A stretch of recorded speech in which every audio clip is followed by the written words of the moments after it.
Salam sejahtera dan salam sejahtera sayang bersama saya Janet Bennett. Tumpuan berita, pembangunan infrastruktur di Gedong bakal memberikan kemudahan untuk membangunkan kawasan kebun-kebun sebagai kawasan pertanian yang moden menggunakan smart agriculture iaitu smart farming yang mengeluarkan padi. Premier Sarawak Datuk Petinggi Tan Sri Dr. Abang Abdul Rahman Zahari Tun Datuk Abang Openg berkata, ini telah dilaksanakan oleh Universiti Pertanian Malaysia dan setakat ini mereka menerima kerjasama yang baik daripada para petani.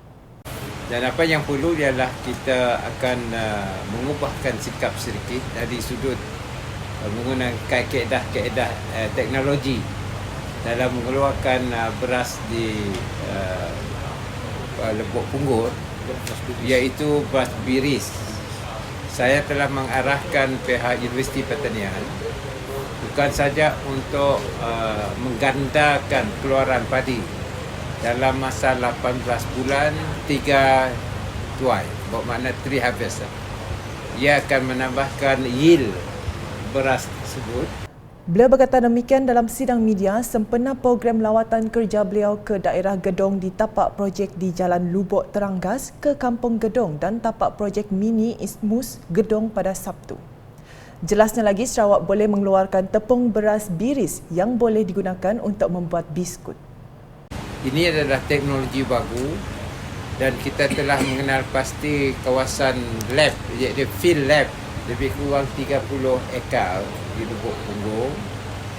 Kita kerjasama dengan pemilik tanah tersebut dan ia akan menjadi satu makmal untuk Universiti Pertanian menggunakan teknologi membuat kajian ke atas padi biris. Katanya lagi, Sarawak mempunyai kebun padi yang akan dibangunkan menerusi pertanian pintar yang menggunakan teknologi moden. Tidak, ini padi kita. Tak ada risda, tak ada benas, tak ada nanas, tak ada apa ni. Ini entirely our own. Dan kajian ni adalah kajian dibuat di Kerajaan Sarawak bersama dengan Universiti Pertanian. Ini profesor dari situ. Ada special research untuk kita, dan beras biris tak ada di tempat lain. Kita saja yang dapat mengurang beras biris. Satu lagi branded beras is beras Berio. Okay, kita tak mau orang campur juga beras spesiesnya, biar kita fokus. Laporan seterusnya, Timbalan Menteri di Jabatan Premier Sarawak Hal Ehwal Korporat, Penerangan dan UKAS, Datuk Abdullah Saidul berharap semua rakyat Sarawak terus tabah dalam menghadapi setiap cabaran dan cekal membina kesejahteraan dan kedamaian negeri ini. Beliau yang juga ahli Dewan Undangan Negeri Adun Semop juga berharap semua rakyat negeri ini sentiasa dirahmati dengan kesihatan yang terjaga. Bagi pihak keluarga saya serta warga kerja pusat khidmat saya dan seluruh keluarga UKAS, to all our Chinese friends, wherever you are, especially my fellow Sarawakian, I wish everybody a pleasant Chinese New Year. Semoga kita semua sentiasa dirahmati dengan kesihatan yang terjaga, sentiasa tenang di jiwa dan akal, dan hari-hari esok yang lancar dan membahagiakan. I hope the Year of Rabbit will bless us all with peace, harmony and prosperity. Dan semoga kita sentiasa tabah menghadapi setiap cabaran dan terus cekal membina kesejahteraan dan kedamaian adalah milik kita bersama. I wish you safe journey home and back. Please take care and stay safe. Kongsi Fajar. Beliau berkata demikian dalam perutusan khas sempena Tahun Baru Cina 2023 pada Sabtu. Di Sibu pula, Timbalan Menteri Kesihatan Awam, Perumahan dan Kerajaan Tempatan Michael Tiang Ming Ti berharap kerjasama antara ahli politik dan pengamal media akan berterusan dalam menyebarkan berita yang tepat kepada umum. Adun Pelawan itu turut memperakui segala usaha pengamal media dalam menyampaikan berita sahih khususnya di kawasannya.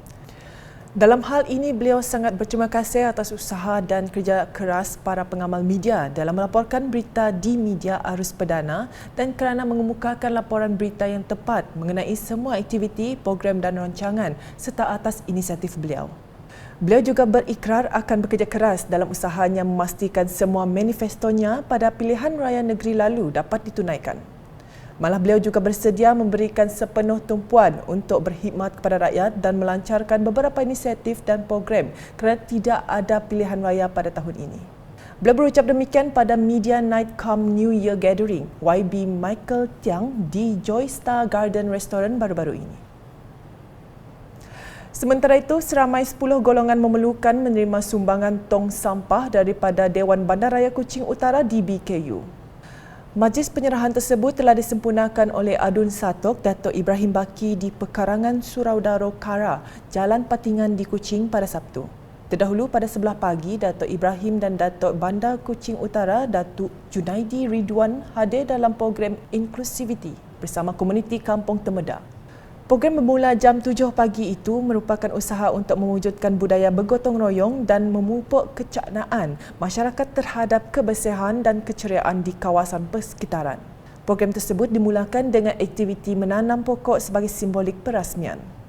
Ia diteruskan lagi dengan aktiviti mengayuh basikal sepanjang 1.5 km bagi meninjau aktiviti gotong royong yang dilakukan di beberapa buah kampung sekitar kawasan. Antara kampung yang dilalui adalah Kampung Dagok, Kampung Muhibah, Jalan Kampung Parit Lama dan Jalan Kampung Patingan.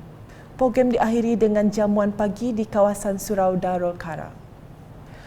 Di Mukah pula, Adun Telian Royston Valentine meneruskan misi menyantuni penduduk di kawasannya menerusi program Prihatin Komuniti N57 Telian yang memasuki hari kedua pada Khamis. Program itu diadakan sempena sambutan Hari Natal dan juga Tahun Baru Cina. Pada Khamis, rombongan diketuai Royston sendiri menjengah penduduk di Kampung Penat untuk menyampaikan sumbangan bakul makanan, buah limau dan ampau. Program melibatkan seramai 5 orang penerima di sekitar Kampung Penat dengan rombongan turut disertai ahli-ahli kumpulan pemotoran muka In Auto Garage. Menurut Royston, program itu bertujuan meraihkan masyarakat Tionghoa di Telian yang akan merayakan Tahun Baru Cina. Selain itu, katanya ia juga bertujuan merapatkan hubungan antara masyarakat pelbagai kaum di kawasan Telian. Selanjutnya, seramai 377 penduduk di daerah Semerahan telah menerima dos penggalak kedua vaksin COVID-19 secara walk-in di Pusat Pemberian Vaksin PPV Summer Mall, Kota Semerahan pada Jumaat. PPV tersebut menyediakan suntikan vaksin jenis Pfizer-BioNTech yang telah diselaras oleh Pejabat Kesihatan Bahagian Semerahan. Program vaksinasi dos penggalak kedua itu diadakan sejak Khamis bermula pukul 10 pagi hingga 4 petang. Selain di PPV Summer Mall, suntikan bagi dos berkenaan juga boleh didapati di Klinik Kesihatan Kota Semerahan, Klinik Kota Raya Semerahan dan Semerahan Medical Clinic menerusi temu janji.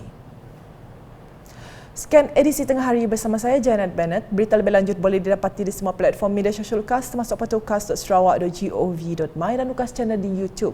Sebelum berakhir, saya mewakili warga kerja UKAS ingin mengucapkan Selamat Tahun Baru Cina kepada semua masyarakat yang meraihkannya.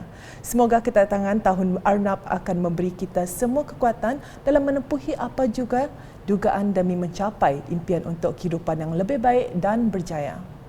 #Menjaga Fakta, Salam UKAS.